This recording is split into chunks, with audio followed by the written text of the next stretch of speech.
എല്ലാവർക്കും ഹൃദയം നിറഞ്ഞ നമസ്കാരം. കഥേമമ്മയുടെ ഇന്നത്തെ അധ്യായത്തിലേക്ക് എല്ലാവർക്കും ഹാർദമായ സ്വാഗതം. ഭഗവാൻ മഹാദേവനെ ആരാധിക്കാനായിട്ടുള്ള നിരവധിയായിട്ടുള്ള മാർഗങ്ങളും വിശേഷപ്പെട്ട അവസരങ്ങളും ഭാരതത്തിൽ ഋഷീശ്വരന്മാർ പൂർവ്വസുകൃതികൾ നമുക്ക് കൈ തന്നിട്ട് പോയിട്ടുണ്ട്. അതിൽ ഭഗവാന്റെ പഞ്ചാക്ഷര ആയിക്കോട്ടെ, ഭഗവാന്റെ ഏറ്റവും പ്രസിദ്ധമായിട്ടുള്ള പ്രദോഷവ്രതം ആയിക്കോട്ടെ, വില്വപത്രം കൂവളം ഭഗവാൻ അർച്ചിക്കാനുള്ള ഏറ്റവും വിശേഷപ്പെട്ട വസ്തു അതായിക്കോട്ടെ, ഇതൊക്കെ ഭഗവാന്റെ തന്നെ പ്രതീകങ്ങളായിട്ടാണ് നമ്മൾ കാണുക. അങ്ങനെ മഹാദേവന്റെ പ്രത്യക്ഷ സ്വരൂപമായിട്ട് നമ്മൾ ആരാധിക്കുന്ന ഒരു വസ്തുവിനെ കുറിച്ച്, ഒരു വിശേഷപ്പെട്ട വസ്തുവിനെ കുറിച്ചാണ് ഇന്നത്തെ അധ്യായത്തിൽ നമ്മൾ സംസാരിക്കാൻ പോകുന്നത്. മറ്റൊന്നും തന്നെയല്ല, ഭഗവാന്റെ സാക്ഷാൽ രുദ്രാക്ഷ മാഹാത്മ്യത്തെക്കുറിച്ചാണ് ഇന്നത്തെ അധ്യായത്തിൽ നമ്മൾ സംസാരിക്കുന്നത്. രുദ്രാക്ഷം എന്ന് കേൾക്കുമ്പോൾ തന്നെ നമുക്ക് വളരെയധികം സുപരിചിതമായിട്ടുള്ളൊരു വസ്തുവാണ്. പല ആളുകളും അത് ധരിക്കാറുണ്ട്, പല ആളുകളും അത് പൂജാമുറിയിൽ ഉൾപ്പെടെ വെച്ച് പൂജിക്കാറുണ്ട്. അത് മഹാദേവനുമായിട്ട് ബന്ധപ്പെട്ടൊരു വസ്തു. ആ ധാരണയിലാണ് നമ്മൾ ഈ ആചരണങ്ങളൊക്കെ ചെയ്തു വരുന്നത്. യഥാർത്ഥത്തിൽ എന്താണ് രുദ്രാക്ഷം എന്നൊന്ന് അതിൻ്റെ കഥയിലൂടെ നമുക്ക് മനസ്സിലാക്കാൻ ശ്രമിക്കാം.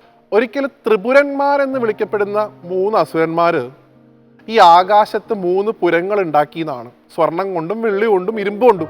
ഇത് 3നെയും ഒരേ സമയത്ത് ഛേദിക്കാൻ സാധിക്കുന്ന ഒരാൾക്കേ അവരെ വധിക്കാൻ സാധിക്കൂ എന്ന് വരം വാങ്ങിയിരുന്നു ത്രിപുരന്മാർ.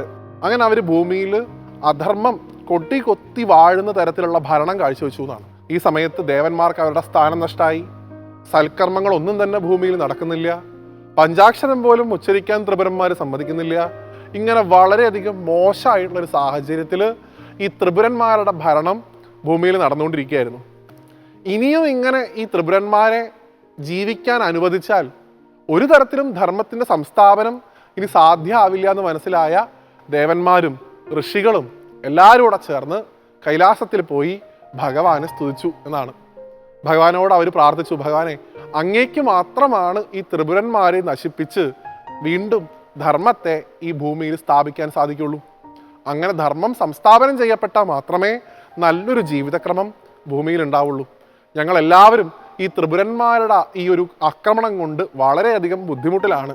ഞങ്ങൾ അനുഭവിക്കുന്ന ബുദ്ധിമുട്ടുകൾ എന്തൊക്കെയാണെന്ന് അങ്ങയോട് പറയട്ടെ എന്ന് കരുതി അദ്ദേഹത്തിൻ്റെ ആ ബുദ്ധിമുട്ടുകൾ മുഴുവൻ ദേവന്മാർ മഹാദേവനോട് പറഞ്ഞു എന്നാണ്. നോക്കൂ, ആരാണ് മഹാദേവൻ? ഈ പ്രപഞ്ചത്തിൻ്റെ മുഴുവൻ അച്ഛൻ്റെ സ്ഥാനമുള്ള ദേവതയാണ് അദ്ദേഹം.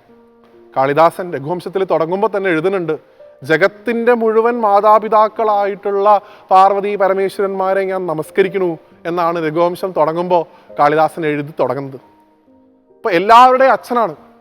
ആ അച്ഛന് തൻ്റെ മക്കൾ അനുഭവിക്കുന്ന വിഷമം, അവർ ഈ ത്രിപുരന്മാരുടെ ശല്യം കൊണ്ട് അനുഭവിച്ച വേദന, അത് മനസ്സിലാക്കിയപ്പോൾ ഭഗവാന് പോലും കണ്ണീര് വന്നു എന്നാണ് കഥയിൽ പറയുക. ഭഗവാന്റെ കണ്ണിൽ നിന്ന് ധാരധാരയായിട്ട് അശ്രുക്കൾ വീണു എന്ന് പറയുന്നു. എന്താണ് ഭഗവാന്റെ കണ്ണ്? അതുകൂടെ ചിന്തിക്കണം. ശ്രീരുദ്രം ഭഗവാന് ജപിച്ച് അഭിഷേകം ചെയ്യുന്നതിന് മുമ്പായിട്ട് ഒരു ധ്യാനം പറയാറുണ്ട്. പീഠം യസ്യ ധരിത്രി എന്ന് തുടങ്ങുന്നൊരു ധ്യാനം. ആ ധ്യാനത്തിൽ കൃത്യമായിട്ട് പറയുന്നുണ്ട് ഭഗവാന്റെ 3 കണ്ണുകൾ എന്തൊക്കെയാണ്. ഭഗവാന്റെ വലത്തെ കണ്ണ് സൂര്യനാണത്രേ, ഭഗവാന്റെ ഇടത്തെ കണ്ണ് ചന്ദ്രനാണ്, ഭഗവാന്റെ 3ാമത്തെ കണ്ണ് അഗ്നിയാണ്. അങ്ങനെ 3 കണ്ണുകളാണ് ഭഗവാനുള്ളത്. ആ മുക്കണ്ണനായിട്ടുള്ള ഭഗവാന്റെ കണ്ണിൽ നിന്ന് ഈ പറഞ്ഞതുപോലെ ധാരധാരയായി അശ്രുക്കൾ വീണു എന്നാണ്. അതിൽ ഭഗവാന്റെ വലത്തെ കണ്ണായിട്ടുള്ള സൂര്യനിൽ നിന്ന് 12 മുതൽ 16 വരെ തുള്ളികൾ വീണു എന്ന് പറയും. പല വ്യാഖ്യാനത്തിലും വ്യത്യാസമുണ്ട്. ഭഗവാന്റെ ഇടത്തെ കണ്ണായിട്ടുള്ള ചന്ദ്രനിൽ നിന്ന് 10 തുള്ളികൾ വീണു എന്ന് പറയും. ഭഗവാന്റെ 3ാമത്തെ കണ്ണിൽ നിന്ന് 6 തുള്ളികൾ വീണു എന്നും പറയാറുണ്ട്, അല്ലെങ്കിൽ 16 എന്നും വ്യാഖ്യാനം പറയാറുണ്ട്. എന്തു തന്നെയായാലും ഭഗവാന്റെ ഈ 3 കണ്ണുകളിൽ നിന്നും വന്ന ഈ അശ്രുക്കളാണത്രേ പിന്നീട് രുദ്രാക്ഷം ആയിട്ട് മാറിയത്. രുദ്രന്റെ അക്ഷം ഭഗവാന്റെ കണ്ണ് എന്നാണ് സങ്കല്പം. അപ്പം അതിൽ ഭഗവാന്റെ ഈ വലത്തെ കണ്ണായിട്ടുള്ള സൂര്യനിൽ നിന്ന് വന്ന അശ്രുക്കളായിട്ടുള്ള രുദ്രാക്ഷങ്ങൾക്ക് ചുവന്ന നിറമായിരുന്നു അത്രേ. ഭഗവാന്റെ ഈ ഇടത് കണ്ണായിട്ടുള്ള ചന്ദ്രനിൽ നിന്ന് വന്നിട്ടുള്ള രുദ്രാക്ഷങ്ങൾക്ക് വെളുത്ത നിറമായിരുന്നു എന്നാ പറയാ. ഭഗവാന്റെ 3ാമത്തെ കണ്ണിൽ നിന്ന്, അഗ്നിയാകുന്ന കണ്ണിൽ നിന്ന് പുറപ്പെട്ട രുദ്രാക്ഷങ്ങൾക്ക് കറുത്ത നിറമായിരുന്നു എന്നും പറയാറുണ്ട്. ഇങ്ങനെയാണ് ഭൂമിയിൽ രുദ്രാക്ഷം ഉണ്ടായത് എന്ന് ദേവീ ഭാഗവതത്തിൽ നാരായണ മഹർഷി നാരദ ഋഷിക്ക് പറഞ്ഞു കൊടുക്കുന്നുണ്ട്. അദ്ദേഹമാണ് രുദ്രാക്ഷത്തിൻ്റെ മഹിമയും നാരദ മഹർഷിക്ക് ദേവി ഭാഗവത്തിൽ പറഞ്ഞു കൊടുക്കുന്നത്. അപ്പം അങ്ങനെയുള്ള രുദ്രാക്ഷത്തെ ശിവഭക്തരാണ് ഏറ്റവും കൂടുതൽ ഉപയോഗിക്കുക. ഇപ്പോൾ ഗുരുവായൂരപ്പൻ്റെ ഭക്തർ, വിഷ്ണു ഭക്തർ എങ്ങനെയാണോ തുളസിമാലയും ഗോപീചന്ദനമൊക്കെ ഉപയോഗിക്കുന്നത്, അതുപോലെ മഹാദേവന്റെ ഭക്തർ ഉപയോഗിക്കുന്ന ആഭരണമാണ് രുദ്രാക്ഷവും ഒപ്പം തന്നെ ഭസ്മവും ത്രിപുണ്ടവും. ഇതാണ് ശിവഭക്തന്മാരെ തിരിച്ചറിയാനുള്ള ലക്ഷണമായിട്ട് പോലും പണ്ട് ഉപയോഗിച്ചിരുന്നത്. രുദ്രാക്ഷം ധരിച്ചവൻ ശിവഭക്തനായിരിക്കും എന്നാണ് പൊതുവിൽ പറയുക. അങ്ങനെയുള്ള രുദ്രാക്ഷം എവിടെയൊക്കെ ധരിക്കാം എന്നുള്ളതിനെക്കുറിച്ചും കൃത്യമായിട്ട് മഹർഷി പറഞ്ഞു കൊടുക്കുന്നുണ്ട്. കഴുത്തിൽ, അതുപോലെ തന്നെ കയ്യിൽ, ശിരസിൽ, കണ്ണിൽ വരെ രുദ്രാക്ഷം ധരിക്കാം എന്നാണ് അതിൽ അദ്ദേഹം പറയുന്നത്. ഓരോന്നിനും കൃത്യമായിട്ടുള്ള കണക്കുണ്ട്. പലതരത്തിലും മുഖങ്ങളുള്ളതിനനുസരിച്ച് രുദ്രാക്ഷത്തിന് വകഭേദങ്ങളുണ്ട്. ഏകമുഖി, ദ്വിമുഖി, അങ്ങനെ പോവും. അതിൽ ഏകമുഖി രുദ്രാക്ഷമാണ് അത്രേ ഭഗവാനെ, മഹാദേവനെ പ്രദാനം ചെയ്യുന്നത്. ഒപ്പം തന്നെ പഞ്ചമുഖ രുദ്രാക്ഷവും, അതാണ് നമ്മൾ സാധാരണ ഉപയോഗിക്കാറുള്ളത്. ഇത് രണ്ടും മഹാദേവനെ പ്രദാനം ചെയ്യണമെന്നാണ്. ഇങ്ങനെ കൃത്യമായിട്ടുള്ള അളവിൽ പഞ്ചാക്ഷരത്തോടുകൂടി രുദ്രാക്ഷം ധരിക്കുന്നവന് മഹാദേവന്റെ പ്രീതി ഉണ്ടാവും എന്നാണ് സങ്കല്പം. പ്രദോഷ ദിവസമാണത്രേ രുദ്രാക്ഷം ധരിക്കാൻ ഏറ്റവും അനുചിതമായിട്ടുള്ള ദിവസമെന്നും അദ്ദേഹം പറയുന്നുണ്ട്. അങ്ങനെ പ്രദോഷ സമയത്ത് പഞ്ചാക്ഷരം ചൊല്ലിക്കൊണ്ട് ഈ പറയുന്ന വിധിക്കപ്പെട്ടിട്ടുള്ള ഏതാണ്ട് 14 മുഖങ്ങളാണ് വിധിക്കപ്പെട്ടിട്ടുള്ളത്. ആ 14 മുഖങ്ങളിൽ ഏതെങ്കിലും ഒരു രുദ്രാക്ഷം ഒരു ഗുരുവിൻ്റെ അടിസ്ഥാനത്തിൽ ജപിക്കണമെന്നാണ്.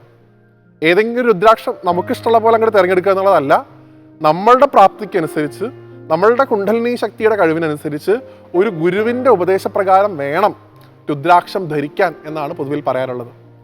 രുദ്രാക്ഷം ധരിക്കുന്ന സമയത്ത് ജീവിതത്തിൽ നമ്മൾ പാലിക്കേണ്ട നിയമങ്ങളെക്കുറിച്ച് എല്ലാം തന്നെ വിശദമായിട്ട് ദേവി ഭാഗവത്തിലും ശിവപുരാണത്തിലും പറയുന്നുണ്ട്.